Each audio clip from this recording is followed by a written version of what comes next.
শ্রী শ্রী গুরু গৌরাঙ্গ এবং শ্রী শ্রী রাধা মাধবজিউর অশেষ করুণায়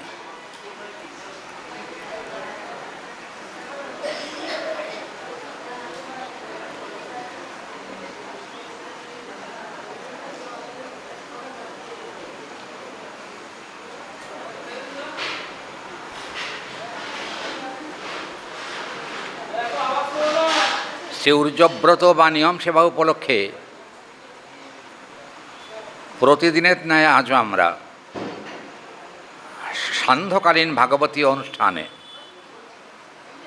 শ্রীল কৃষ্ণদাস কবিরাজ গোস্বামী পাদকৃত গোবিন্দ লীলামৃতম গ্রন্থ অবলম্বনে শ্রী শ্রী রাধা গোবিন্দের অমল যশগাথা শ্রবণ সৌভাগ্য লাভ করেছি। গতকাল আমরা শুনছিলাম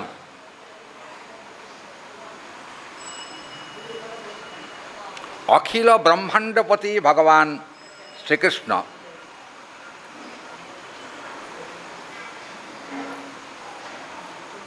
কথাটা বলা ঠিক হলো না। বৃন্দাবনে কৃষ্ণ অখিল ব্রহ্মাণ্ডপতি নন,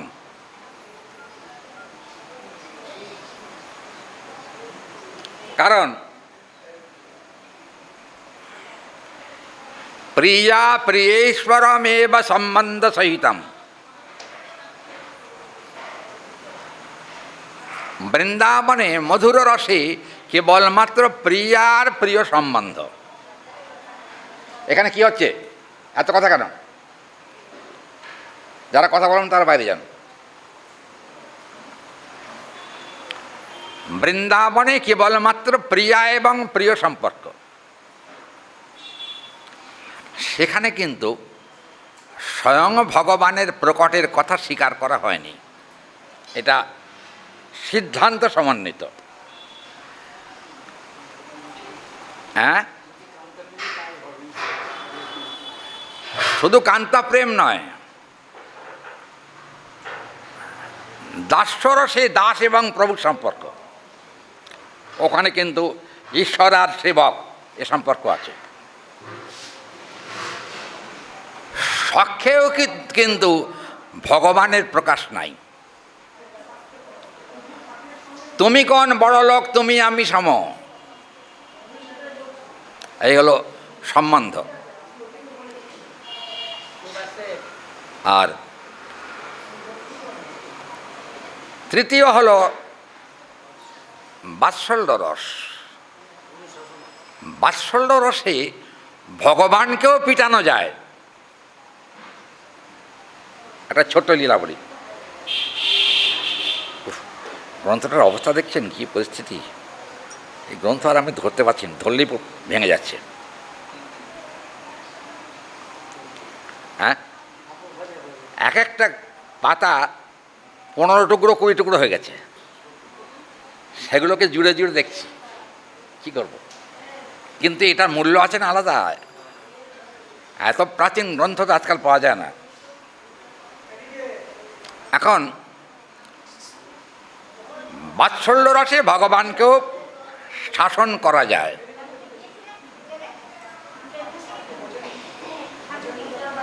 কেন পিছনে তো কথা বলছে? এটা এখনো পর্যন্ত কাণ্ড জ্ঞান হলো না কেন? বাৎসল্য রসে ভগবানকে শাসন করা যায় কেন? বাৎসল্য রসে কিন্তু নন্দ মহারাজ এবং যশোদা দেবীর কাছে তিনি কিন্তু পুত্র ছাড়া আর কোনো সম্বন্ধ নাই।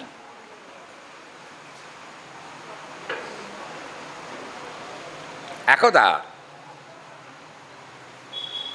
শ্রীকৃষ্ণ মায়ের কাছেই ছিলেন। তখন গোবিন্দের বয়স মাত্র, এ দেখুন খুলে খুলে পড়ে যাচ্ছে,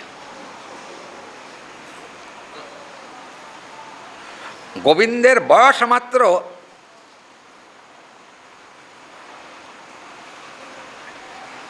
9 মাস 13 দিন। গোবিন্দের বয়স, যখনকার কথা আমরা শুনছি। দেখা গেছে শ্রীকৃষ্ণ, একটা কথা মনে রাখতে হবে, ভগবান যদি একদিনেরও বয়স হয় তবু কিন্তু তত্ত্বদৃষ্টিতে তিনি ভগবান, রসদৃষ্টিতে কিন্তু আলাদা দর্শন। তত্ত্বদৃষ্টি আর রসদৃষ্টি। তত্ত্বদৃষ্টিতে তিনি সর্বত্র সর্বমেব সর্বক্ষেত্রাম বিধীয়তে। দেখবেন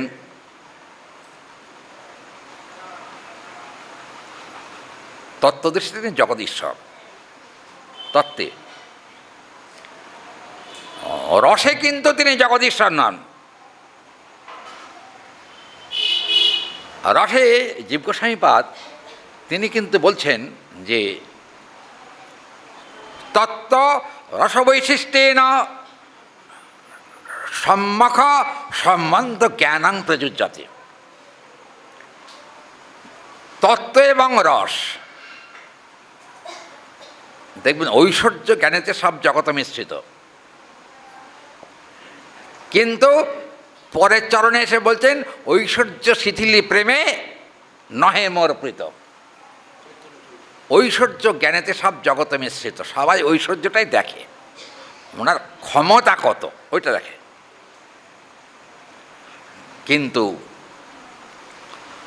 ভগবানের ক্ষমতা কিন্তু সবসময় একই রকম থাকে। তবে হ্যাঁ, ভক্তের প্রতি বিরুদ্ধাচরণ করলে ভগবান তখন আর রসে অবস্থান করেন না, তখন তত্ত্বে অবস্থান করেন। কংস যখন বধ হয় তখন কিন্তু তিনি তত্ত্বে অধিষ্ঠিত ছিলেন, রসে নয়, না হবে না। অতএব এখানে কিন্তু আমরা দেখতে পাচ্ছি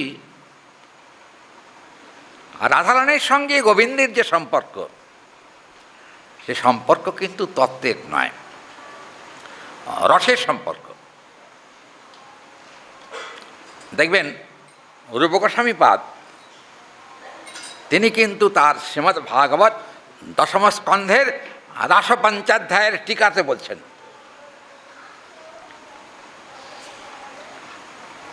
প্রাগং সমগ্রং বিভূপতে সদা তৎ গোবিন্দম স্বয়মীশ্বরম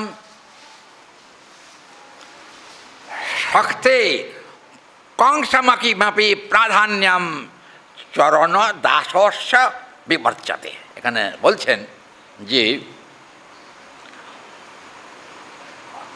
কংস অত বড় দুর্ধর্ষ, অত বড় দুষ্ট, অত বড় শয়তান, কিন্তু গোবিন্দ যখন তার বুকে চেপেছিলেন তখন গোবিন্দের মুখের দিকে তাকিয়ে তাকে বলতে হয়েছিল যে হ্যাঁ, শক্তিমান লোক জগতে অনেক দেখেছি, কিন্তু এখনও বুঝতে পারছি তুমি সকলের থেকে শ্রেষ্ঠ শক্তিমান।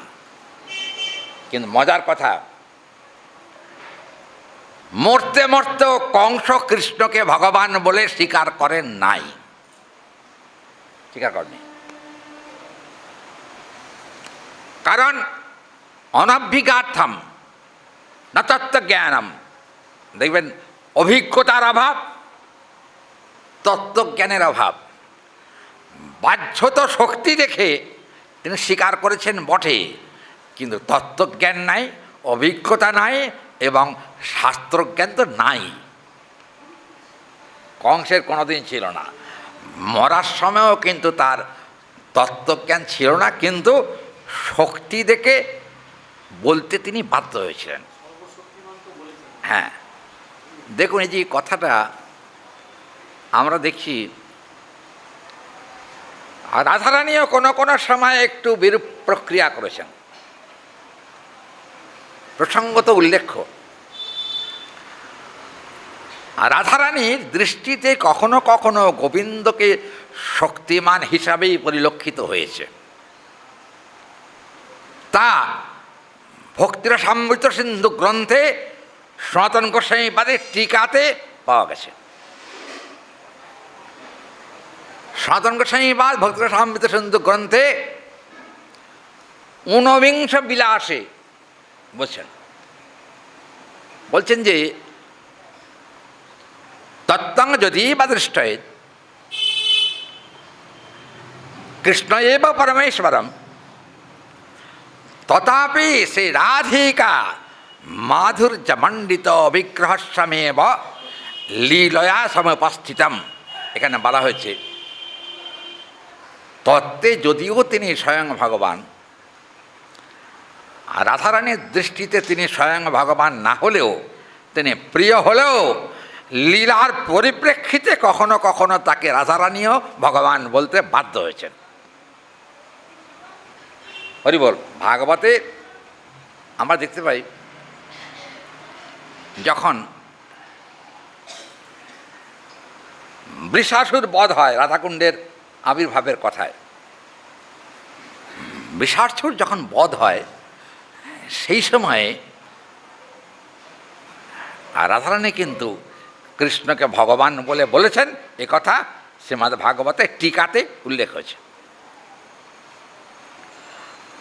কারণ শক্তি কার কত বেশি ওটা কিন্তু রাধাকুণ্ডের আবির্ভাবে দেখা গেছে। কি হ্যাঁ, কৃষ্ণ অনন্ত ব্রহ্মাণ্ডে যত তীর্থ আছে স্মরণের সঙ্গে সঙ্গেই তারা সব এসে গেছিল, স্মরণ করছেন মাত্র। আর একটা কথা, আর রাধারানী দেখেছিলেন নিজের চোখে সমস্ত তীর্থ এসে গোবিন্দকে স্তুতি করছেন। গোবিন্দের তীর্থগণের গোবিন্দ স্তুতির একটি শ্লোক বলবো। তীর্থগণ গোবিন্দ, রাধারানী নিজে কানে শুনছেন কথাগুলো। তীর্থাদিকং গঙ্গা যমুনয়া সরস্বতী নদ্যাদিকম আগচ্ছতি পরম গোবিন্দ চরণ সংদৃষ্টম অহং প্রকাশমিতি সম্ভব। দেখুন, তিনজন তীর্থ বলছেন গোবিন্দের কাছে, গঙ্গা, যমুনা আর সরস্বতী, যে হে গোবিন্দ, তোমার চরণ থেকেই তো আমাদের জন্ম হয়েছে, তাই তুমি স্মরণ করেছ, না এসে কি থাকতে পারি? এসেছি তোমার স্মরণে। গোবিন্দ বললেন যে হ্যাঁ, তোমরা এসেছ বটে, কিন্তু আমার একটা কথা আছে। কি কথা? কৃষ্ণকুণ্ডে সর্বদা তোমাদের স্থিতি আমি কামনা করি। কৃষ্ণকুণ্ড মানে শ্যামকুণ্ড। শ্যামকুণ্ডে সর্বদা তোমাদের স্থিতি আমি কামনা করছি। দেখুন তীর্থরা কি বলছেন, সাধব সর্বেশ্বর, রাধারানী কানে শুনছেন, সাধব সর্বেশ্বর তত্ত্বম শিবাদিকং উপাস্যত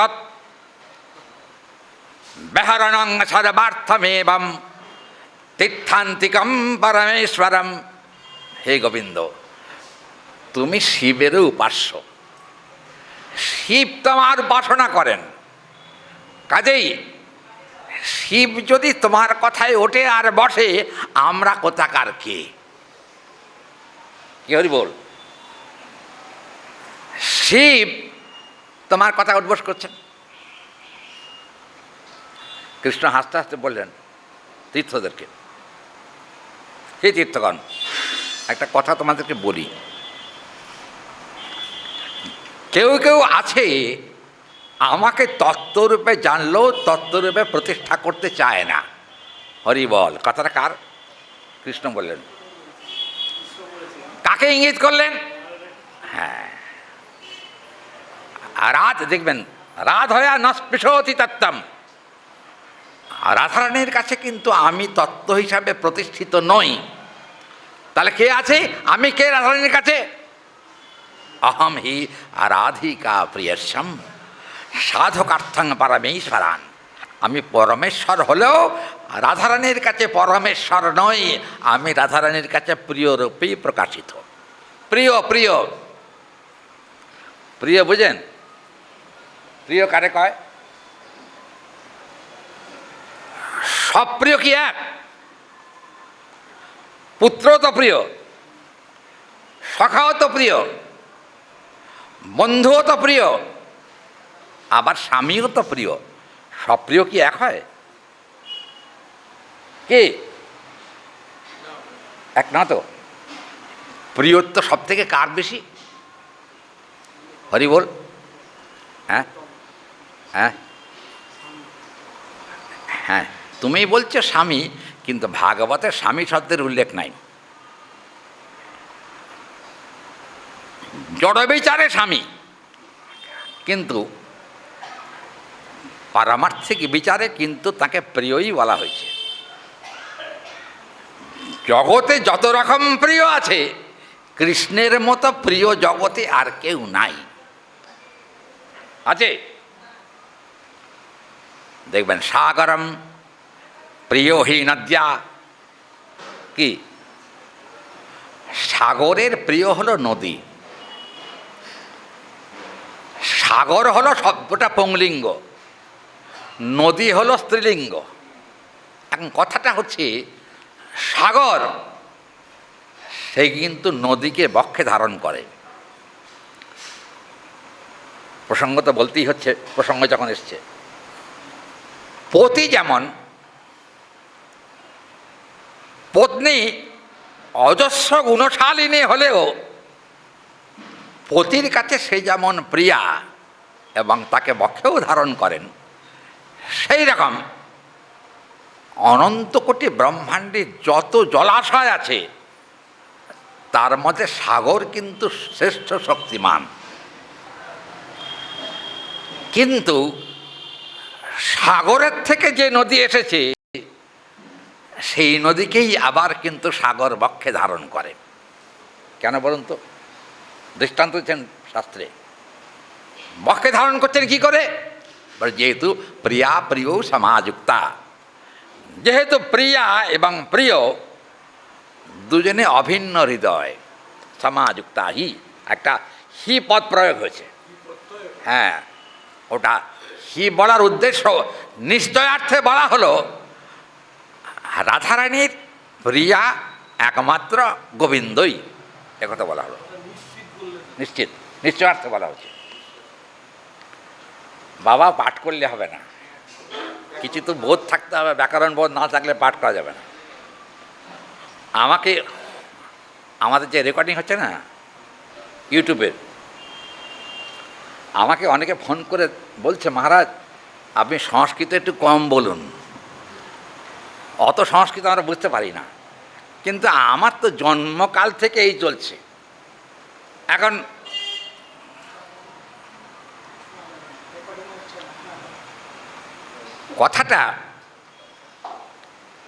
কথাটা কি বোঝার বিষয় আছে।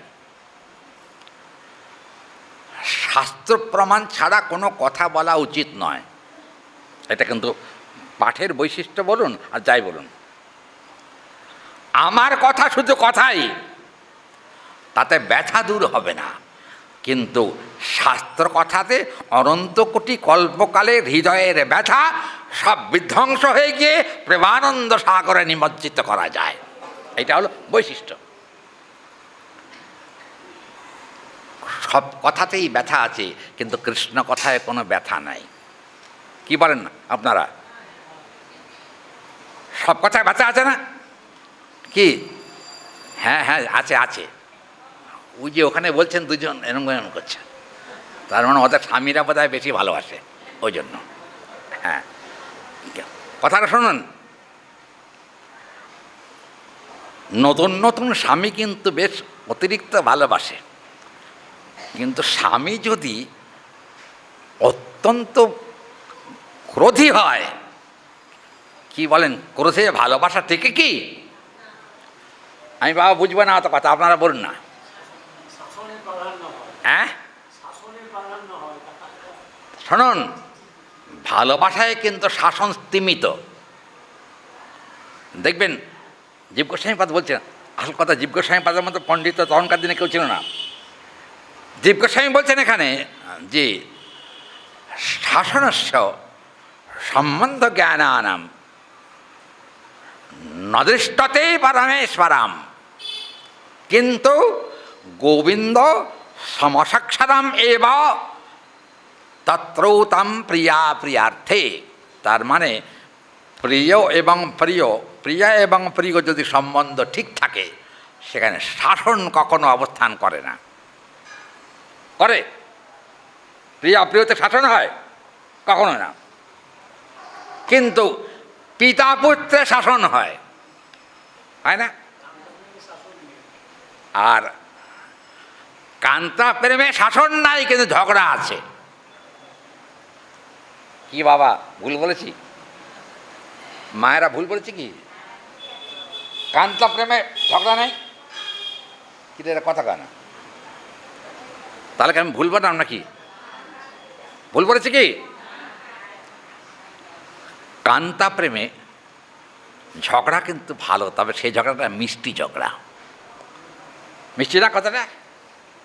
তুমি কি বলো? হ্যাঁ, এ আবার কি কয়? বলছে জাগতিক ঝগড়ায় মিষ্টি নাই। জাগতিক ঝগড়াতেও মিষ্টি আছে, নাই যে তা না। একটা ছোট্ট দৃষ্টান্ত দিই। একদা আমি ওই মেদিনীপুরে গেছিলাম পাঠ করতে। মেদিনীপুরে মহাপ্রভু শ্রীপাঠ আছে, মহাপ্রভু ওখানে গিয়েছিলেন। সেই শ্রীপাঠে গেছিলাম পাঠ করতে। কোনো ওরা আমাকে নিমন্ত্রণ করছিল, গিয়েছিলাম একটি হরিকথা মহাপ্রভুর কথা বলে এলাম। পাঠে প্রচুর ভক্ত হয়েছে, মেদিনীপুরে কিন্তু প্রচুর ভক্ত। পাঠ শেষ হয়ে যাওয়ার পরে দেখলাম যে আমার দূর থেকে দেখে মনে হচ্ছে ওনারা নবদম্পতি, মানে সদ্য বিবাহিত, বুঝছেন তো। পাঠ থেকে আমার কাছে এসেছিল প্রণাম করতে এসে এখন স্ত্রীকে এরকম সরিয়ে দিয়ে স্বামী আগে প্রণাম করছে। আমার সামনেই ঘটনা, স্ত্রী আবার ধাক্কা মেরে আগে এসে প্রণাম করছে। আমি বলে এ আবার কি রে বাবা? স্বামী কি বলে জানেন? আমি তোমার স্বামী। আর একটা ভাষা বলেছেন, বলবো ভাষাটা বলবো? আমি তোমার ভর্তা। ভর্তা বলছেন, মেদিনীপুরের লোকেরা কিন্তু ভর্তা বেশি শব্দ ব্যবহার করে। আমি তোমার ভর্তা, আমার কথা শোনাটা তোমার দায়িত্ব, শুনতেই হবে। আর তুমি সর্বদা আমার পেছনে পেছনে থাকবে। কাজেই তুমি কেন আগে যাচ্ছ? স্ত্রীও কিন্তু দেখলাম তেমনি। ও বাবা! স্ত্রী বললেন, স্বামীর পেছনে কখনো স্ত্রী থাকে না, স্বামীর সঙ্গে থাকে। কি কথা ঠিক না? কি রে, কথা কয় না কেন? ঠিক নাকি? পেছনে থাকে না সঙ্গে থাকে? হ্যাঁ, সঙ্গে থাকে তো না। আপনারা কিছু মনে করবেন না। আমি বাবা যা নিজের চোখে দেখেছি, আমি তার সংসারী লোক নই, আমার বোধ কম। আপনারা আমার ভুল হলে আমাকে জানবেন, বলে দেবেন। দেখবেন বৈষ্ণব মতে সৎক্রিয়াসার দীপিকা বলে একটি গ্রন্থ আছে। সৎক্রিয়াসার দীপিকা গ্রন্থের একটা সংস্কৃত টিকাও আছে। সেখানে বলা হয়েছে যে এই বাবা কথা নয়, সৎক্রিয়াসার দীপিকা গ্রন্থে বলা, ওখানে কিন্তু বৈষ্ণব মতে বিবাহ দেবার কথা বলা আছে। হ্যাঁ, সব আছে। আচ্ছা, বৈবাহিক কার্য বলতে গিয়ে সেখানে বলছেন যে সমতা সম্বন্ধ দৃষ্টা ন জন্মান্তর বিদ্যতে एको জন্মৈক সম্বন্ধম ন দ্বয় সম্পর্কস্য বিভবা। তার মানে এই জন্মে যিনি স্বামী হয়েছেন, পরজন্মে কিন্তু তিনি আপনার স্বামী হবেন না। কি বলেন? কথা ঠিক না? আচ্ছা, এখানে যারা বসে আছেন বলতে পারেন গত জন্মে যিনি আপনার স্বামী হয়েছেন, এবার তিনিই আপনার স্বামী হয়েছেন? এ কথা যদি কেউ থাকেন হাত তুলুন তো। হ্যাঁ, হরি বল। সৎকেশ্বর দীপিকা গ্রন্থের টিকাতে বলা হলো একটা জন্মই মাত্র স্বামী স্ত্রীর সম্বন্ধ। আবার আর মজার কথা সৎকেশ্বর দীপিকা বলছেন, অর্ধান্তর প্রবিশন্তি দৃষ্টা সম্বন্ধই কৌশদা সম্বন্ধ ত্যক্ত্বা সর্বজ্ঞানস্যম না স্বামী না স্ত্রীয়ং যথা। বিবাহ হয়েছে, আজকাল এটা বেশি হচ্ছে, ওই যে কাল ও কলির বলি না ইন্দ্রিয় বৈরী বর্গা, কলিকাল, এগুলো বেশি হবে। কি হবে? স্বামী স্ত্রীর সম্বন্ধটা বেশি দিন টিকবে না। কি বাবা মায়েরা, কথাটা ঠিক কিনা? আজকাল যাদের নব্য বিবাহ হচ্ছে, নূতন বিবাহ হচ্ছে, তারা কিন্তু বেশি দিন স্বামীর সঙ্গে থাকতে পারছেন না। বলতে কোনো আপত্তি নাই, আমি তো অশাস্ত্রীয় কথা কিছু বলছি না। বর্তমানকালে বিবাহ বিচ্ছেদ আগের থেকে কিন্তু অনেক বেশি। কি কথাটা ঠিক না? আচ্ছা, এরা চুপ করে থাকে না, অন্ধকারে আমি দেখতেও পাচ্ছি না। আগের থেকে বিবাহ বিচ্ছেদ অনেক বেশি। কেন জানবেন? নতদ বিচ্ছেদ জীবস্বামী নতদ বিচ্ছেদমপি প্রেমাৎ। বিবাহ বিচ্ছেদ হতে পারে, প্রেমের কখনো বিচ্ছেদ হয় না। প্রেমের কখনো বিচ্ছেদ হবে না। কেন? ভক্ত আর ভগবান চিরদিনের সম্পর্ক থাকে। ভগবান কখনো ভক্তকে ত্যাগ করেন না, আর ভক্তও কখনো ভগবানকে পরিত্যাগ করেন না। এটা হলো বৈশিষ্ট্য। এটা নিত্যকালম অবস্থিতে, নিত্যকাল কিন্তু এই সম্বন্ধটা বিদ্যমান থাকে। আপনারা এখন কি করবেন ঠিক করুন। স্বামীর সঙ্গে সম্বন্ধ করবেন না গোবিন্দের সঙ্গে সম্বন্ধ করবেন? হরি বল। কী রে, কথা কয় না? গোবিন্দের সঙ্গে সম্পর্ক করবেন, তাহলে কি করতে হবে দেখবেন। আমি আমার কথা বলছি না, গোপাল ভট্ট গোস্বামীপাদ তিনি কিন্তু বলছেন শ্রীমদ্ ভাগবতের টিকায়। আমার কাছে একটি ভাগবত আছে, একটা একটি শ্লোকের 7টি করে টিকা, সংস্কৃত টিকা। তো ভাগবতটি এই আমার সমান হবে, 5 ফুট ভাগবত আমার আলমারিতে রাখা আছে। হ্যাঁ, খণ্ড আলাদা, খণ্ড আলাদা। বলছেন 27টি খণ্ড ভাগবতের, আমার সমান হবে এত বড়। মাঝে মাঝে ওই ভাগবতগুলো আমি উল্টে পাল্টে দেখি গোস্বামীরা কী বলছেন। আমার গুরুদেব আমাকে বলেছিলেন, বাবা মূল শ্লোকের সঙ্গে সঙ্গে টিকাগুলোর দিকেও লক্ষ্য করো। তোমাকে অনেক কষ্ট করে পণ্ডিত করেছি, তুমি বাবা এই টিকাগুলোর দিকে নজর করো বেশি। আমি গুরুদেবের আদেশই পালন করি, তিনি আমাকে টিকা দেখতে বলেছেন বেশি করে। যাই হোক, এখানে কিন্তু বলছেন এখানকার সম্পর্ক অনিত্য, কিন্তু ভক্ত ভগবানের সম্পর্ক হলো নিত্য। এই জন্মে গুরুদেব আমাকে দিব্যজ্ঞানম যত দদ্যাৎ কুরিজাত পাপস্য সংশয়ম তস্মাৎ দীক্ষেতি সাপ্রাক্তা দেশিকৈঃ তত্ত্বকো বিদয়ী। যেদিন গুরুপদাশ্রয় হলো সেদিন 2টো কাজ হয়েছে। একটা কাজ হয়েছে, গুরুপদাশ্রয় করলে পাপের সম্যক ক্ষয় হয়। আর কি হয়?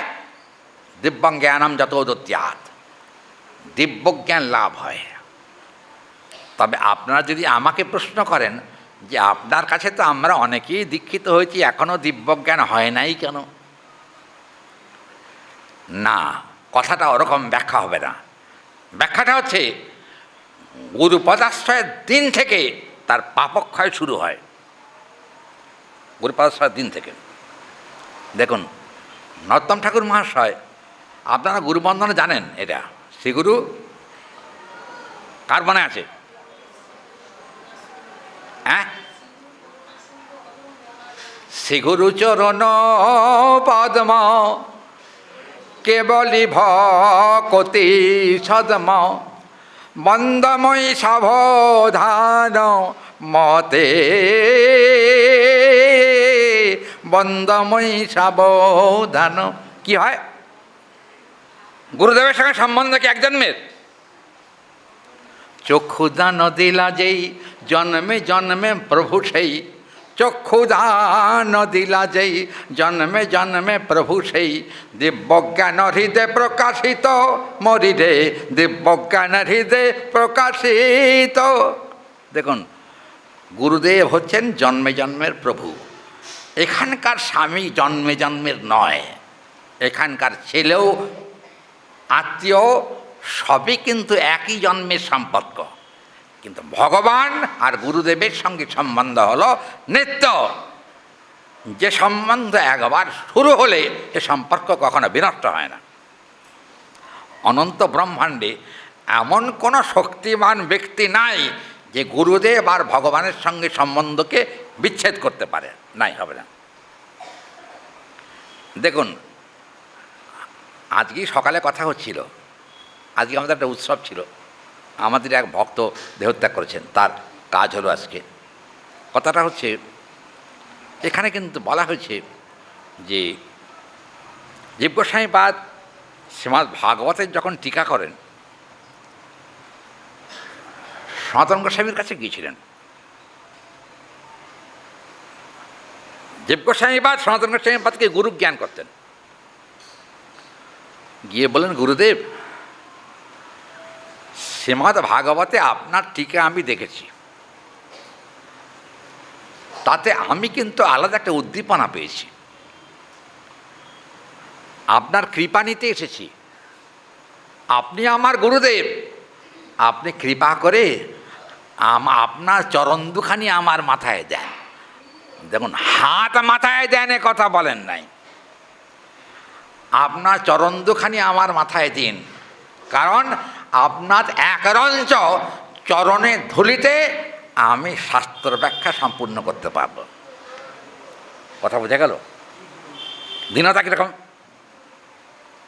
একটা চরণে অসংখ্য ধুলি আছে, তার মধ্যে একটা চরণ ধুলি আমার মাথায় যদি পড়ে, তাতেই আমার কিন্তু অশেষ জ্ঞান সঞ্চারিত হবে, অশেষ জ্ঞান হয়েছিল। কিন্তু তাই পরবর্তীকালে জীব গোস্বামীপাদের টিকা যখন সম্পন্ন হলো ভাগবতের, সনাতন গোস্বামী, জীব গোস্বামী বসেছিলেন দূরে, ভয় করতেন সনাতন গোস্বামীকে। দূরে বসে আছেন, বলেন, সেজেই বেদিকে সেদিকে সেদিকে। দূরে বসে আছো কেন? বললেন যে দূরে যাব, আমি সামনে যাব কি করে? আপনার সামনে যাবার সাহস আমার নাই। কেন, কি হয়েছে বলো? বলেন, প্রভু, আপনারা মহাপ্রভুর প্রিয়জন, গৌরহরি আপনাদের হৃদয়, সর্বদা মহাপ্রভু আপনাদের হৃদয়ে বিরাজ করছেন, কিন্তু আমি এখনও সে যোগ্যতা অর্জন করতে পারি নাই। কিন্তু শ্রীজীব, তুমি যে টিকা রচনা করেছি তার কিয়দংশ আমাদের নজরে এসেছে। বাবা, তোমাকে আর দূরে রাখার দরকার নাই, কাছে এসো। কাছে গিয়ে আমি কি করব? আপনার সামনে দাঁড়াবার ক্ষমতা আছে? সনাতন গোস্বামীপাদ বলেছিলেন। সনাতন গোস্বামীপাদ তাড়াতাড়ি করে উঠে গিয়ে জীব গোস্বামীপাদের হাতখানাকে ধরে টেনে নিয়ে সর্বভক্তগণের সামনে কৃপা করে জীব গোস্বামীপাদকে বক্ষে আলিঙ্গন দিলেন। আলিঙ্গন দেবার সঙ্গে সঙ্গে সেই গোস্বামীপাদ অন্তরে এক অভূতপূর্ব অনুভূতি লাভ করলেন। কী অনুভূতি? জীব গোস্বামীপাদের লেখা, শাস্ত্রা বিভক্তম প্রথমে তত্ত্বম আরাধয়া পরম প্রীতস্ব শ্রিয়ম গোবিন্দ জনসংযোগম প্রেম প্রিয়ার্থমেব চ রাধিকা সহদেব্যার্থে শ্রীমদ্ ভাগবতং কথায়ন্তু। এখানে বলছেন, ভাগবতের টিকা দেখে জীব গোস্বামীপাদকে কৃপা করেছিলেন সনাতন গোস্বামী। বুকে বুকে ধরলেন কেন জানেন? বুকে কিন্তু সবাইকে ধরা যায় না। ধরা যায় কি? হ্যাঁ হ্যাঁ, এটা হলো শক্তি সঞ্চার। সনাতন গোস্বামী জীব গোস্বামীকে শক্তি সঞ্চার করে দিলেন আলিঙ্গন দিয়ে। তোমাকে শক্তি সঞ্চার করে দেয়া হলো, তোমার আর কোনো চিন্তা নাই। বলে কেন?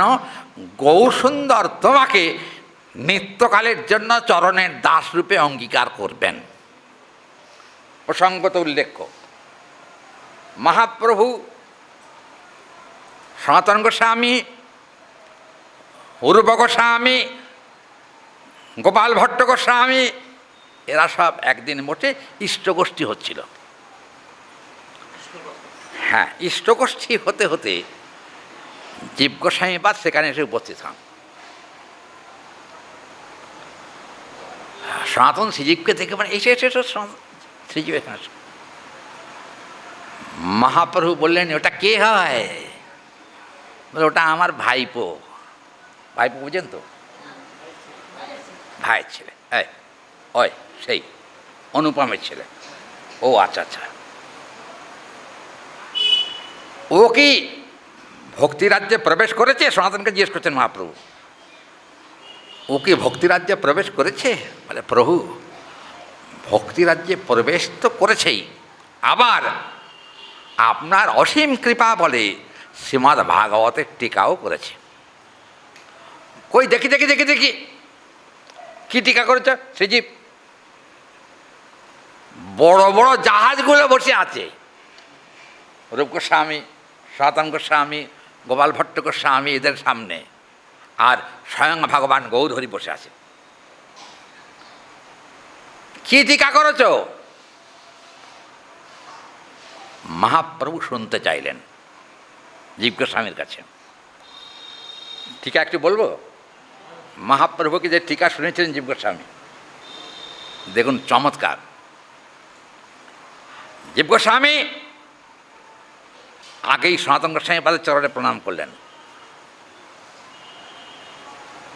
রূপ গোস্বামী, গোপাল ভট্ট গোস্বামী পাদের চরণে প্রণাম করে সবার শেষে গিয়ে গৌরহরির চরণে সাষ্টাঙ্গ প্রণাম করলেন। বিধি লঙ্ঘন হলো না? ভগবান বসে আছেন। হ্যাঁ, না, ক্রমলঙ্ঘন হয়নি। তুলসী ইয়েতে দেখবেন তুলসীদাসজির একটা দোয়া আছে, গুরু গোবিন্দ খড়ে রহে হ্যাঁ কাকো লাগে পায়। গুরু আর গোবিন্দ এক জায়গায় দাঁড়িয়ে আছেন, কাকে আগে প্রণাম করবেন? হ্যাঁ, দেখবেন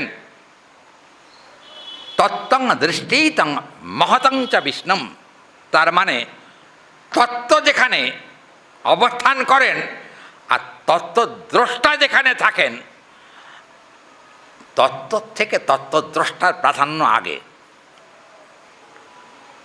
তত্ত্বদ্রষ্টাকে গুরুদেব এবং বৈষ্ণবগণ। তত্ত্বদ্রষ্টা জানবেন, ভগবান কিন্তু কখনো কখনো নিজের তত্ত্ব হারিয়ে ফেলেন লীলার মধ্যে প্রবেশ করলে। আমি ভগবান, এই জ্ঞানটাও হারিয়ে যায় গোবিন্দের কখনো কখনো। বলবে একটা প্রসঙ্গ, দেখুন এক সময় বৃষভানু রাজনন্দের শ্রীমতী রাধিকা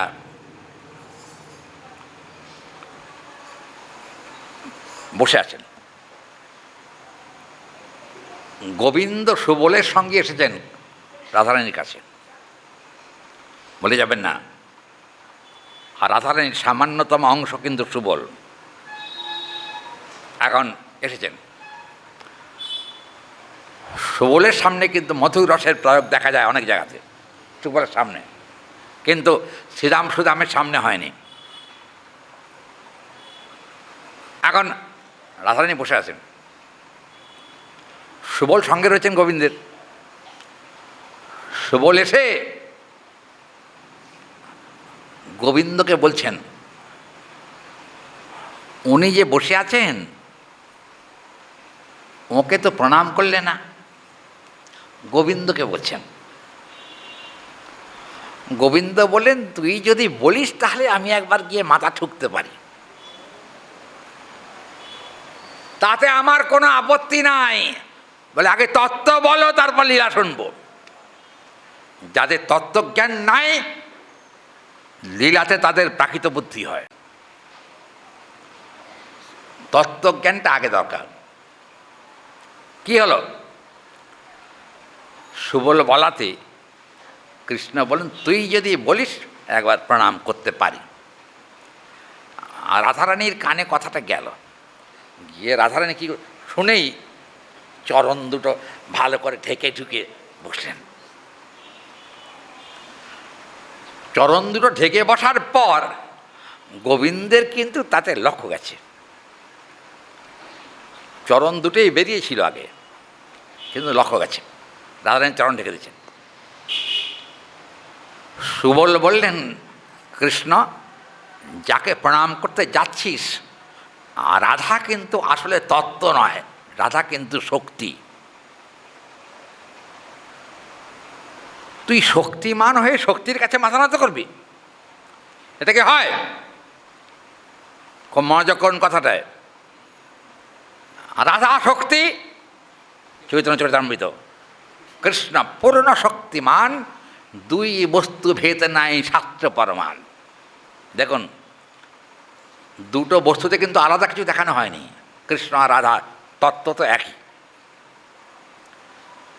তুই আশ্রয় তত্ত্বকে প্রণাম করতে, বিস্ময় তত্ত্ব না, আশ্রয় তত্ত্বকে প্রণাম করতে যাচ্ছিস কেন? এই সুবলের দিকে তাকিয়ে বলেন, সুবল, আর রাধা কে জানিস? বলে, কে? আমার গুরু, আর আমি হলাম শিষ্য। হ্যাঁ, কি বলছিস রে? বলে, হ্যাঁ, প্রেম কি আমি আগে জানতাম না। রাধারানীর আশ্রয় থেকেই কিন্তু প্রেমের বৈভব আমি অনুভব করতে পেরেছি। আর রাধারানী আমার প্রেমের গুরু। অতএব আমি ভগবান হলেও, হরি বল, ওই যে ভগবানের দীক্ষাগুরুকে, হ্যাঁ রাধাচরণ, হ্যাঁ হ্যাঁ, ভগবান কিন্তু ভাগুরী ঋষিকে প্রণাম করেছিলেন। কেন বলুন তো? গুরুচরণে অবনত হলে ভগবানের কোনো আপত্তি নেই। ভাগুরী ঋষি কৃষ্ণের দীক্ষাগুরু, মানে মন্ত্রগুরু। সে আর এক মজার কথা, যাকে আমি যে প্রসঙ্গ বলছি সেটা বলি। সুবল বললেন যে, তুই কি বলছিস রে? রাধারানী বৃষভানু রাজার কন্যা, সে আবার তোর গুরু হলো কবে? বলে, সে আদিকাল থেকেই ও আমার গুরু। যেদিন থেকে আমার জন্ম, যেদিন থেকে রাধারানীর জন্ম, সেদিন থেকেই ওকে আমি কিন্তু প্রেমের গুরু রূপে স্বীকার করেছি। প্রণাম করতে বলছিস তো, আমার তাতে কোনো আপত্তি নাই, প্রণাম করব, ঠিক আছে। এবার রাধারানীর ভয় হয়ে গেল। সুবল দেখলেন রাধারানী ভয়ে কাঁপছেন। কৃষ্ণের দিকে তাকিয়ে বললেন, আরে তুই গুরুদেবকে প্রণাম করে, গুরুদেব কাঁপে কেন? ব্যাপারটা কি? বলে, গুরুদেব কাঁপে কেন তা দেখার আমার দরকার নেই। বলে, কেন? প্রেমের স্বভাবটাই হলো কম্পন। দেখবেন অষ্টসাত্ত্বিক বিকার আছে না, শীত, কম্প, পুলক, অশ্রু, বৈবর্ণ, ঘর্ম ইত্যাদি আছে না, তার মধ্যে কিন্তু কম্প একটি। রাধারানী কাঁপছেন। সুবল বললেন, আরে প্রণাম করিস না, দরকার নেই। শোন, কম্প হলো প্রেমের স্বভাব। আমাকে দেখে ওর প্রেম উৎসারিত হয়েছে, প্রেম প্রকাশিত হয়েছে, তাই ও কাঁপছে। প্রণাম করলে কম্পন কমে যাবে। হরি বল, এর মধ্যেও কিন্তু রস আছে। কইব না, কইব না, সে কথা অত গভীরের কথা কইতে পারবো না। যাই হোক, হলো কি, আর রাধারানী বসে আছেন, কাঁপছেন। গোবিন্দ তখন বললেন, গুরুদেব, আপনি আমাকে একটু প্রণাম করবার সুযোগ করে দেন। রাধারানী বলেন, এ আবার কোন ভাব? হাত জোর করে বলছেন আপনি আমাকে একটু প্রণাম করার সুযোগ করে দিন। রাধারানী বললেন, তুমি আমাকে প্রণাম করো না, তুমি একটু আগিয়ে এসো, তোমার চরণ দুটি আমি বক্ষে ধারণ করি। গোবিন্দ বললেন, এটা অশাস্ত্রীয়, কারণ গুরুর চরণ শিষ্য বক্ষে ধারণ করতে পারে, কিন্তু শিষ্যের চরণ গুরু কখনো বক্ষে ধারণ করে না, এটা অশাস্ত্রীয় কাজ। বললেন তাই? বলে হ্যাঁ। কিন্তু প্রেম রাজ্যে উল্টো। কি বাবা, প্রেম রাজ্যে উল্টো না? গুরু আর শিষ্য আর প্রেমিক আর প্রেমিকা দুটো কিন্তু এক করলে হবে না। প্রেমিক আর প্রেমিকা দেখবেন এদের মধ্যে কোনো ভেদ নাই, দেহগত ভেদ নাই, সঙ্গগত ভেদ নাই, কথাগত ভেদ নাই, হৃদয়গত কোনো ভেদ নাই, কোনো ভেদ নাই, দুটো এক হয়ে গেছে। প্রেমের বৈশিষ্ট্য, প্রেমের বৈভব। এখন গোবিন্দ কি করেন জানেন? গোবিন্দ তখন বলে, হে রাধে, আমি একটু প্রণাম করব, তোমার চরণ দুটো খুলে দাও। রাধারানী ললিতা আছেন, বিশাখা, চিত্রা ইত্যাদি সখীরা আছেন। রাধারানী তাদের দিকে তাকিয়ে বলছেন, দেখ ওর কাণ্ড কানা কি, দেখ ও কি বলছে, আমার পায়ে হাত দেবে বোধহয়, তাহলে আমি কোথায় যাব? হরিবল। তত্ত্বের দিকে যদি তাকান, রাধারানীর চরণে হাত দিলে কিন্তু কোনো অপরাধ হয় না। কেন? গোবিন্দের চরণ আর রাধারানীর চরণ কিন্তু অভিন্ন, এক অঙ্গের থেকেই দুই অঙ্গের প্রকাশ। দেখবেন, আমি সেদিন পাঠে বলছিলাম এক জায়গায়, ও বীরনগর কালকে ছিলাম বোধহয়, হ্যাঁ ওখানে বলছিলাম হরিকথায়, মহাপ্রভুর লীলাতে 4টে চরণ এক জায়গায় হয়েছে। মহাপ্রভুর লীলাতে দেখবেন, কবিরাজ গোস্বামীপাদ চৈতন্য চরিতামৃতের মঙ্গলাচরণ শ্লোকে তিনি কিন্তু একথা স্বীকার করেছেন। রাধারানী আর কৃষ্ণ কিন্তু অভিন্ন তত্ত্ব, দুটো তত্ত্বই যখন এক হয়ে গেছেন, প্রণাবৃকৃতির লাদিনী শক্তিরাসমান একাত্মানৌ অপি ভুবি পুরা দেহ ভেদঙ্গতৌত। আত্মা দেখবেন চৈতন্য চরিতামৃতে, রাধা কৃষ্ণ এক আত্মা, দুই দেহ ধরি অন্যান্যে বিলাস রস আস্বাদন করি। দেখবেন রাধাকৃষ্ণের আমাদের সঙ্গে ভগবানের এই জায়গাটা তফাৎ। আমাদের আত্মার দেহ কিন্তু আলাদা, ভগবানের বেলায় কিন্তু তা নয়। ভগবানের দেহই আত্মা, আত্মাই দেহ, আলাদা কিছু নয়। মজার কথা, দুটো দেহ হলে দুটো আত্মা হয়, তাই তো? কিন্তু চৈতন্য চরিতামৃতে কবিরাজ গোস্বামী বলছেন, রাধাকৃষ্ণ এক আত্মা, দুই দেহ ধরি। আত্মা একটা, দেহ হলো দুটো। একই আত্মার দ্বয় প্রকাশঞ্চ, দ্বিতীয় প্রকাশ, দুটো প্রকাশ। এক আত্মার দুটো প্রকাশ হয়েছে। আচ্ছা, ওই যে এক আত্মার দ্বিতীয় প্রকাশ, তাহলে যদি গৌসুন্দর কীরকম, হরি বল, গৌসুন্দর কীরকম? আমি পাঠে বলছিলাম 4টে চরণ এক হয়েছে গৌর অবতারে। তার মানে কৃষ্ণের দুটি চরণ আর রাধিকার দুটি চরণ, 4টে চরণ এক হয়ে গেছে। কে হয়েছে? না আছে রাধারানী, না আছে কৃষ্ণ। কে হলো? চৈতন্যং প্রকটয়তি ভূতম চতুর্থম চরণামপি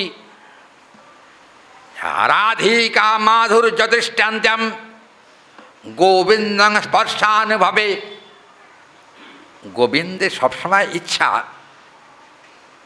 মাধুর্য রসের আস্বাদনে তিনি ডুবে থাকেন, এটা ইচ্ছা। তাই কি করছেন?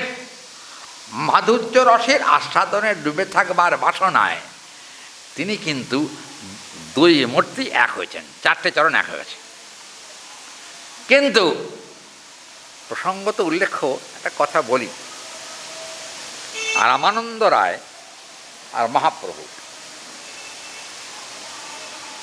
চৈতন্য চরিতামৃতে রামানন্দ রায়ের উপাখ্যান আছে, আপনারা জানেন, মধ্যলীলার 8ম পরিচ্ছেদে। আমি সে প্রসঙ্গে যাব না, আমার আলোচ্য প্রসঙ্গে আসবো। আর রামানন্দ রায় একদা মহাপ্রভুকে সরাসরি প্রণাম করতে গেছিলেন চরণ জড়িয়ে ধরে। আর রামানন্দ রায়ের জীবনচরিত গ্রন্থে কথা উল্লেখ আছে, প্রণাম করতে গেছেন। কিন্তু অদ্ভুত ব্যাপার, দেখবেন দিব্যদৃষ্টি তো রামানন্দ রায়ের, শুধু দিব্যদৃষ্টি নয়, রসদৃষ্টিও বটে। আর রামানন্দ রায়ের কিন্তু রসের চোখ। মহাপ্রভুর চরণে প্রণাম করতে গিয়ে দেখলেন পরপর 4টি চরণ অবস্থান করছে মহাপ্রভুর চরণের মধ্যে। 4টি চরণ কার? মহাপ্রভু চরণ কোথায় গেল? মহাপ্রভু চরণ কোথায় গেল? না, 4টি চরণ দেখেছেন, 4টি চরণের ভিতরে গৌরচরণ দর্শন হয়েছে। 4টি চরণের ভেতরে গৌরচরণ দর্শন করে রামানন্দ রায় প্রেমানন্দ বিভোর হয়ে রাধা গোবিন্দের জয় দিলেন না। তাহলে জয়তি জয়তি চৈতন্য চন্দ্রম जो एको देव तत्त्वैक गृह्यते आराधया कृष्णेति विग्रहद्वयं तत् चरणशठं तत् প্রণমামি পুনঃ পুনঃ। কটা চরণ হলো? চরণশঠম। কটা? 6টা। প্রণাম করতে গিয়ে রাধারানী, গোবিন্দ, মহাপ্রভু। আচ্ছা, কি ব্যাপার বলুন তো, একটা অদ্ভুত ঘটনা না? 2টো চরণ হলো কালো, 2টো চরণ হলো ফর্সা। গৌরচরণ হলো একেবারে সবটাই ফর্সা। কি হলো? গৌরচরণ সবটাই ফর্সা। রামানন্দ রায় কী করবেন? চিন্তায় পড়ে গেলেন, কি করব। গৌরহরি আগিয়ে এসে রামানন্দ রায়কে বললেন, রামানন্দ শোনো, एको দেব एको তত্ত্বম एको রসঞ্চ কৃষ্ণম एको রসবৈভবম আশ্রয় দত্ত স্যাৎ আরাধিকা পরিকীর্তিতা। তার মানে তুমি যে 6টা চরণ দেখছো, এক চরণেই কিন্তু আরও 4টি চরণ প্রবেশ করেছে। এক চরণে। কার চরণে? গৌরচরণেই কিন্তু আরও 4টি চরণের প্রবেশ হয়েছে। ওই জন্য 6টি চরণ হয়েছে বটে। কিন্তু একটা কথা বলি, স্পর্শ একজনকে করলেই 6 জনকে স্পর্শ করা হয়ে যায় একসঙ্গে। কাকে? হ্যাঁ, একটু বলি। স্বভাবতা বিসর্বম চৈতন্য চরণং বিনা রাধিকা স্পর্শ সুখা বলিং তৎ গোবিন্দ চরণাম্বুজম হৃদয়স্থিত প্রেম সম্পত্তিয়া দৃষ্টিতি সম্মুখং ভবেৎ স্পর্শমাত্রেণ প্রেমানন্দম চৈতন্য চন্দ্রায় নমো নমঃ। দেখবেন কৃষ্ণ স্পর্শে সঙ্গে সঙ্গে প্রেম হয় না, রাধারানীর স্পর্শেও সঙ্গে সঙ্গে প্রেম হয় না। কিন্তু গৌরহরিকে স্পর্শ করার সঙ্গে সঙ্গে মহাপাপীও যদি হয়, সব পাপ সমূলে বিনাশপ্রাপ্ত হয়ে তার অন্তরে পূর্ণ কৃষ্ণ প্রেমের প্রকাশ হয়। প্রেমানন্দে বিভোর হয়ে জয় গৌর বলে সে তখন নর্তন করতে আরম্ভ করে।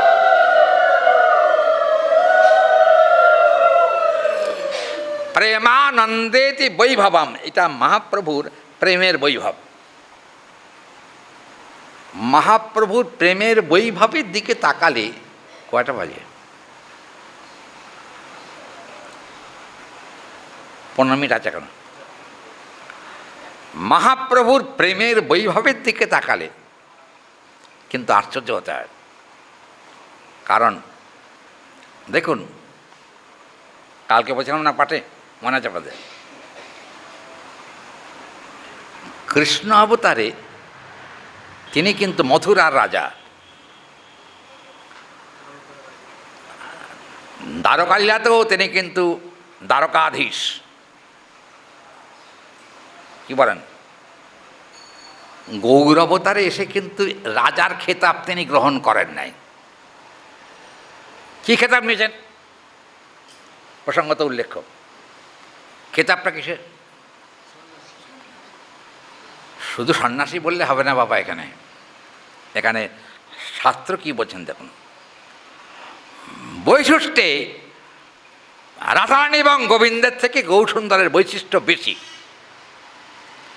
কারণ প্রেম প্রতাপেতি সম্ভবান, প্রেমের প্রতাপ কিন্তু গৌর অবতারেই বেশি। প্রেমের প্রতাপ। একটা মহাপ্রভু দক্ষিণ ভারতে গেছেন, যেখানে গিয়েছিলেন সেই জায়গাটার নাম হলো মহাবল্লীপুরম। আপনারা যারা আমার সঙ্গে দক্ষিণ ভারতে গেছেন, মহাবল্লীপুরম একটি স্থান যেখানে মহাপ্রভু শ্রীচরণ পাদুকা আছে। মহাবল্লীপুরম, ওখানে মহাপ্রভু গিয়েছিলেন। এক পাষণ্ড মহাবল্লীপুরমে শ্রী ভগবানকে দর্শন করবেন না, ঠিক করেছেন। কেন? আমি কখনো এই কোনো দেবতাকে বিশ্বাস করি না, পাষণ্ড বলছেন। কিন্তু দুঃখের কথা বলতে হয়, পাষণ্ডটি আবার বামনের বাচ্চা। রাক্ষব নামে একটু কথাটা ঘুরিয়ে বললাম। আসলে তিনি ব্রাহ্মণ তো নয়। এখন কিন্তু মহাবল্লীপুরমে ভগবানকে দর্শন জীবনে কোনোদিন করেন নাই। মহাপ্রভু গেছেন, মহাবল্লীপুরমে পদার্পণ করেছেন। পদার্পণ করার পর কি হলো? মহাপ্রভু আর চোখে একবার ওর দিকে তাকালেন। আর চোখে তাকিয়ে মহাপ্রভু বললেন, পাষণ্ড, তুমি মন্দিরে যাবে না? তখন মহাপ্রভুকে একটু আস্তে আস্তে আস্তে আস্তে ওই পাষণ্ডের কাছে গেলেন। শাস্ত্র বলছেন, এ যাবৎকাল পর্যন্ত ভারতবর্ষের ইতিহাসে ভক্ত ভগবানের কাছে গেছেন, কিন্তু ভগবান ভক্তের কাছে যান নাই। গৌর অবতারের বৈশিষ্ট্য হলো এখানে, মহাপ্রভু নিজে গেছেন সেখানে পাষণ্ডের কাছে। পাষণ্ডের কাছে গিয়ে বললেন কানে কানে, এই কিরে, কোথায় তোমার ঘর? বলেন মহাবল্লীপুরম। মহাবল্লীপুরমে বাস করে বিষ্ণুকে মানো না? বললেন যে বিষ্ণু আবার কে? আমি বিষ্ণু।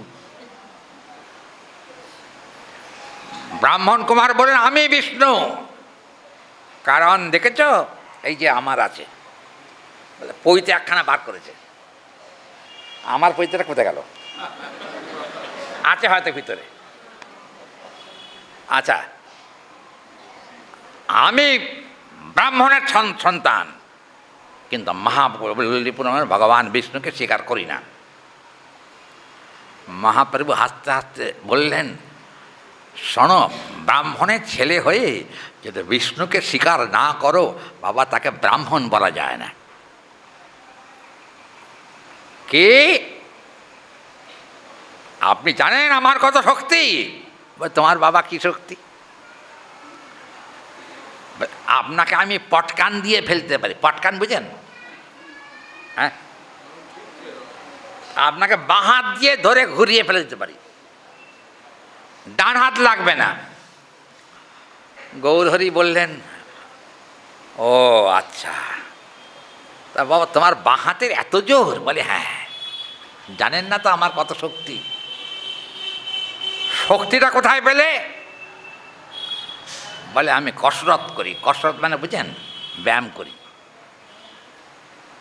ব্যায়াম করি বলে আমার এত শক্তি।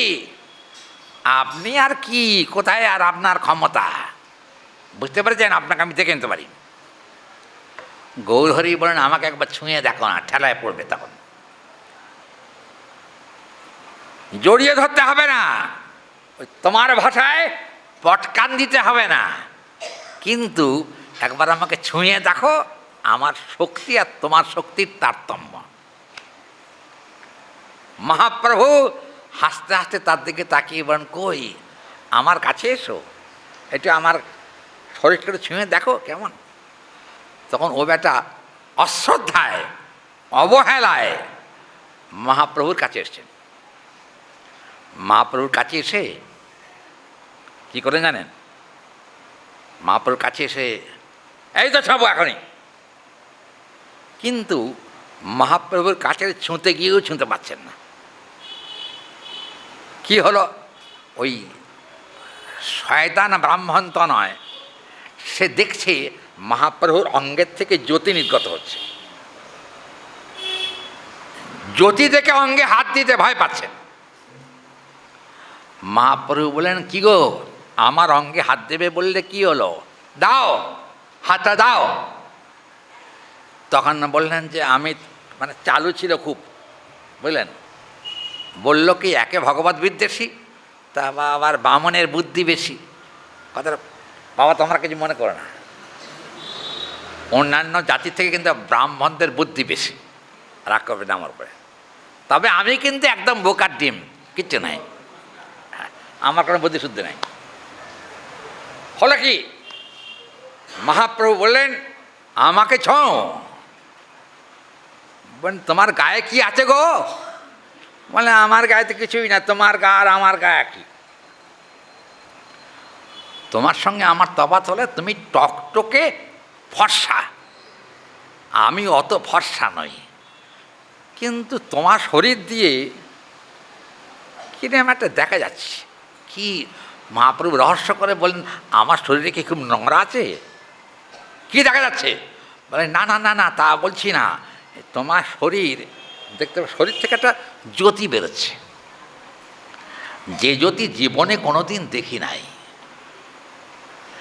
মহাপ্রভু চিন্তা করে দেখলেন কাজ হয়ে গেছে। কেন? ভগবত দর্শনের আগে কিন্তু জ্যোতির দর্শন হয়। দেখবেন যতদ্বৈতং ব্রহ্ম উপনিষদি তদপি অশ্চ তনুভা যৎ মন্তর্যামে পুরুষ ষষ্ঠাংশ বিভব ষড়ৈশ্বর্য পূর্ণ জয় হ ভগবান স্বয়ং ন চৈতন্যাৎ কৃষ্ণ জগতি পরতত্ত্বং পরমিহ। আগে কিন্তু ভক্তের জ্যোতি দর্শন হয়। জ্যোতিটা কোথাকার? যতদ্বৈতং ব্রহ্ম উপনিষদি, জ্ঞানীগণের যেটা ব্রহ্ম উপাস্য, আমাদের গোবিন্দের অঙ্গকান্তি হলো সেই ব্রহ্মজ্যোতি। হরি বল, খুব মনোযোগ করুন। ব্রহ্মজ্যোতি দর্শনটা কিন্তু ভক্তের লক্ষ্য নহে। হ্যাঁ, ব্রহ্মজ্যোতিটা কিন্তু জ্ঞানীগণের উপাস্য, কিন্তু ভক্তের উপাস্য নয়। কি হলো? এই ব্রাহ্মণ তনয়ে দেখলেন যে মহাপ্রভুর অঙ্গের দিয়ে জ্যোতি বেরোচ্ছে, দেখে আমার শরীরটা ছুঁড়েই তো কাজ হয় মনে মনে ভাবলেন, কিন্তু পাষণ্ডতা আছে, ওই জন্য আর কি ছুঁচ্ছেন না। তখন গৌর বললেন কি, তুই যখন আমাকে ছুবি না, আমিই তোকে ছোঁব। করুণা কত চিন্তা করুন। মহাপ্রভুকে ছুঁলেন না, অনেক কথা খরচ করলেন, তাও ছুঁলেন না। কি হলো তাতে? হরি বল। গৌর হরি বলেন তাহলে এক কাজ কর। বলে কি? তুই এক কাজ কর, কি? আমি হাত দুটো বাড়িয়ে দিচ্ছি, তুই আমার বুকে আয়। ব্রাহ্মণ বলল, বাবা তোমার বুকের মধ্যে যাব না, তোমার যা বড় বড় হাত দেখছি, জাপটে ধরলে যদি আমি একেবারে কাম সারা হয়ে যায় তাহলে কি হবে? গৌরসুন্দর মনে মনে ভাবলেন, এসেছি যখন তোর কাছে, তোকে করুণা না করে আর আমি যাব না। কি করলেন তখন? মহাপ্রভু বললেন, হাত দুটো যখন বাড়িয়ে দিয়েছি, তোকে আমি ধরবই। তুই আমাকে ধর অথবা না ধর, তাতে আমার কিছু আসে যায় না। কলিযুগ পাবনাবতারই আমি, কলিজীবকে উদ্ধার করাই হলো আমার ব্রত। অতএব আমি তোকে আজকে উদ্ধার করবই। কি করলেন? মহাপ্রভু হাত আগিয়ে দিয়েছিলেন ঠিকই, কিন্তু ওই বেটা বামুনের পোলা ও কিন্তু হাত আগাচ্ছে না, বলে আমাকে চায় না, যাব না। কেন আসবি না? মানে যাব না, তোমার কাছে গেলে আমার অসুখ করবে। হরি বল, তোমার কাছে গেলে আমার অসুখ হবে। কি অসুখ? বলে আমি লোকমুখে শুনেছি তুমি নাকি যাকে ধরো সে নাকি সারা জীবন ধরে কৃষ্ণ কৃষ্ণ বলে। আমি সংকল্প করেছি আমি জীবন থাকতে কৃষ্ণ শব্দ মুখ দিয়ে বলবো না। গৌর হরি বললেন, বেটা তোকে আমি আজকে কৃষ্ণ না বলিয়ে ছাড়ব না। কি করলেন? হরি বল, কি করুণা দেখুন মহাপ্রভুর। মহাপ্রভু বললেন, শোন বাবা, পতিত জীবকে উদ্ধার করা আমার ব্রত। দাদাম্মে তাদ ব্রতাঙ্গ, দেখবেন শাস্ত্রে আছে, মা রামায়ণে আছে। আচ্ছা, রামচন্দ্র বলেছেন দতাম্মে তাদ ব্রতাং মামা, পতিত জীবকে উদ্ধার করা আমার কাজ। অতএব আমি তো কাছে পেলে তাকে ছাড়বো না, উদ্ধার করবই। কী করলেন মহাপ্রভু? তখন ও কাছে এলো না, মহাপ্রভু ছুটে গিয়ে এই ব্রাহ্মণ পাষণ্ড ব্রাহ্মণ তনয়কে বুকে জড়িয়ে ধরলেন। জড়িয়ে ধরার সঙ্গে সঙ্গে সে তখন দুই হাত তুলে প্রেমানন্দে হরি বল বলতে আরম্ভ করল। তখন কী হলো জানেন? মহাপ্রভু বলেন, আমার কণ্ঠের সঙ্গে কণ্ঠ মিলিয়ে বল, কৃষ্ণ কেশব কৃষ্ণ কেশব কৃষ্ণ কেশব পাহি মাম, রাম রাঘব রাম রাঘব রাম রাঘব রক্ষ মাম, কৃষ্ণ কৃষ্ণ কৃষ্ণ কৃষ্ণ কৃষ্ণ কৃষ্ণ কৃষ্ণ হে, কৃষ্ণ কৃষ্ণ কৃষ্ণ কৃষ্ণ কৃষ্ণ কৃষ্ণ কৃষ্ণ হে, হরে কৃষ্ণ কৃষ্ণ কৃষ্ণ হরে হরে, হরে রাম রাম রাম হরে হরে। কি হলো? সে তখন মহাপ্রভু যখন কৃপা করে আলিঙ্গন দিয়েছেন, প্রেমানন্দে বিভোর হয়ে সে তখন দুই হাত তুলে হরি বল বলে যখন কীর্তন করতে আরম্ভ করেছেন, পার্শ্বস্থিত যত নাস্তিক ব্যক্তি ছিলেন তারা সকলেই কিন্তু প্রেমানন্দে বিভোর হয়ে দুহাত তুলে হরি বলে নাচতে আরম্ভ করল। দেখুন, এতে চৈতন্য মঙ্গলে বলা আছে যে প্রেমদৃষ্টিপাতম শুভস্য শীঘ্রই আং ভবে। দেখবেন মহাপ্রভু যাকে স্পর্শ করেন নাই, এত কৃপাময়, প্রেমদৃষ্টি সম্পাদ করার সঙ্গে সঙ্গে তার ভেতর থেকে কিন্তু নাস্তিকতা তিরোহিত হয়ে প্রেম সঞ্চারিত হয়েছিল। শুধু দৃকপাত মানে তাকিয়ে থাকা, চোখের দিকে তাকালেই প্রেম হবে গৌরসুন্দর দিকে। তার কারণ কি জানেন? চরণের নখ থেকে আরম্ভ করে মাথার চুল পর্যন্ত প্রেম দিয়েই তৈরি মহাপ্রভুর অঙ্গ। অতএব সেখানে কিন্তু চোখের দিকে তাকালে প্রেম, মুখের দিকে তাকালেও প্রেম, বক্ষে এলে প্রেম, স্পর্শ হলে প্রেম, চরণে চরণ লাগলেও কিন্তু প্রেম সঞ্চারিত হবে। এতে কোনো প্রকারের সংশয়ের কারণ নাই। অতএব তং দৃষ্টা ভবেদ বার্তায়া এখানে বলছেন। এই জন্য কি বলবো, গ্রন্থ আজকে ধরাই হলো না,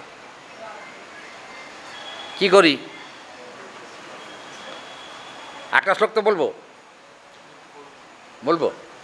আচ্ছা, গ্রন্থের কন্টিনিউশনে আসি। কথাটা হলো, রাধারানী জাগরিত হয়েছেন। রাধারানী জাগরিত হয়ে কৃষ্ণকে বলছেন, কৃষ্ণ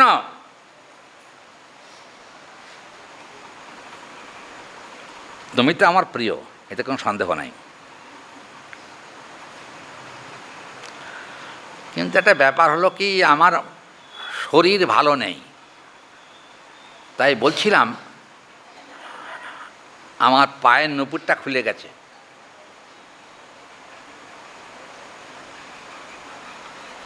কে কাকে বলছেন? আমার পায়ের নুপুরটা খুলে গেছে, নুপুরটাকে একটু লাগিয়ে দাও। গোবিন্দ বললেন, হ্যাঁ, হাম তো হি মাংতা থা। কি বুঝলেন?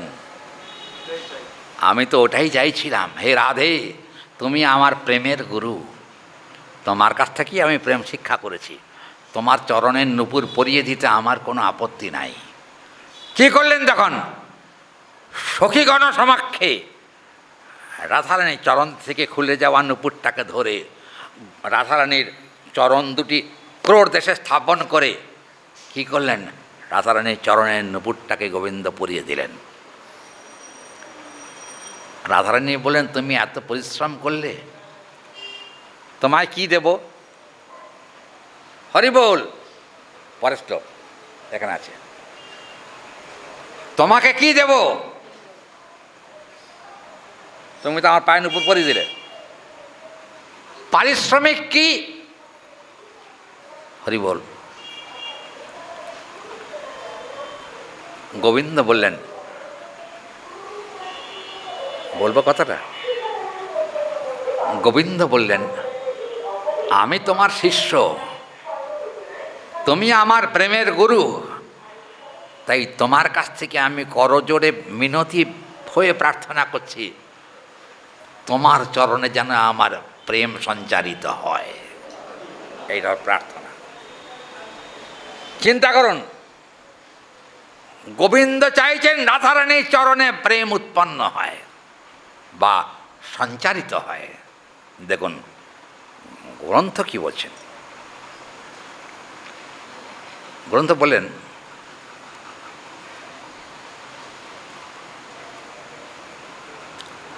বক্সামে বা সাদর্শনাথ। কি বলি এখন, পাতাগুলো সব খুলে চলেই গেল।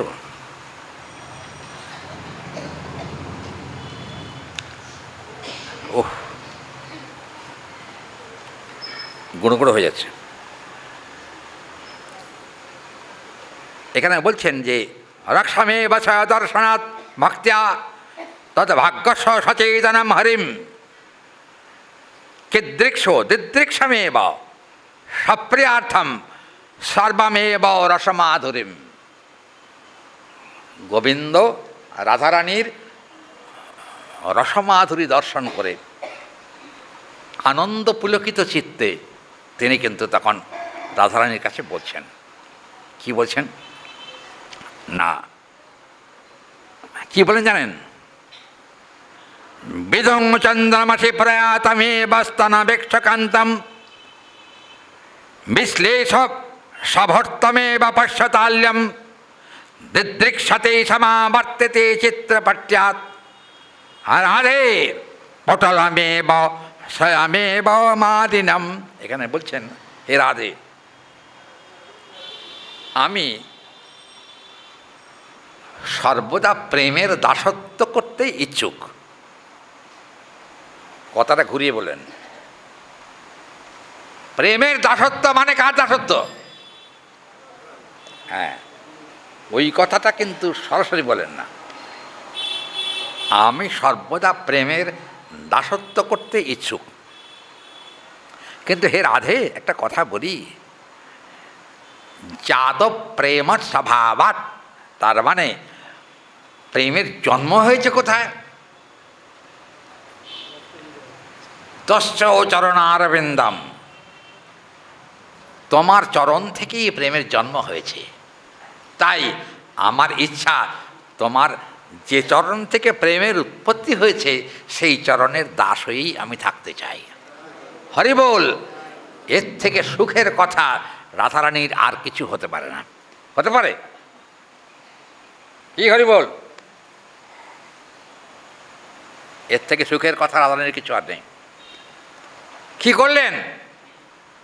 আমরা এই যাবৎকাল পর্যন্ত জানতাম জীবের স্বরূপ হয়, তারপরে কি? হ্যাঁ হ্যাঁ হ্যাঁ, কৃষ্ণের তটস্থা শক্তি ভেদাভেদ প্রকাশ। আজকে উল্টো হলো কেন? যে কৃষ্ণের দাসত্ব আমরা কামনা করি, সেই কৃষ্ণই কিন্তু রাধারানীর দাস হবার জন্য প্রার্থনা করছেন। সংপ্রেক্ষতি বিভবতে রাধয়া দাসম অহম নিত্য চরণ সেবং প্রার্থয়ামি। তার মানে আমি তোমার নিত্য চরণ সেবা করবার জন্যই প্রার্থনা করছি। এই কথা, ব্যাপারটা কিন্তু একেবারে ছোটোখাটো মনে করবেন না। অনন্ত কোটি ব্রহ্মাণ্ডের উপাস্য যিনি, শিব যার উপাসনা করেন, সেই গোবিন্দ কিন্তু রাধারানীর দাসত্ব প্রার্থনা করছে। কি বলেন? তত্ত্বটা কোথায়?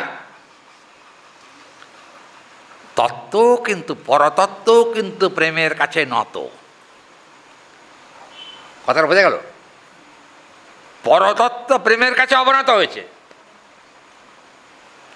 আচ্ছা, ভালোবাসার কাছে কে মাথা নত না করে? হরি বল। কি বাবা, ভালোবাসার কাছে মাথা নত হয় না? এই যে ভক্তগণ, হয় না? ছেলে ভালোবাসলে কিন্তু বাবা মা একটু ছেলের প্রতি বেশ আসক্ত হয়ে যায়, হয় না? ছেলে যদি ভালো হয় তাহলে বাবা মাও ছেলের কথা শোনে। শোনেন না আপনারা? কি মায়েরা কি করেন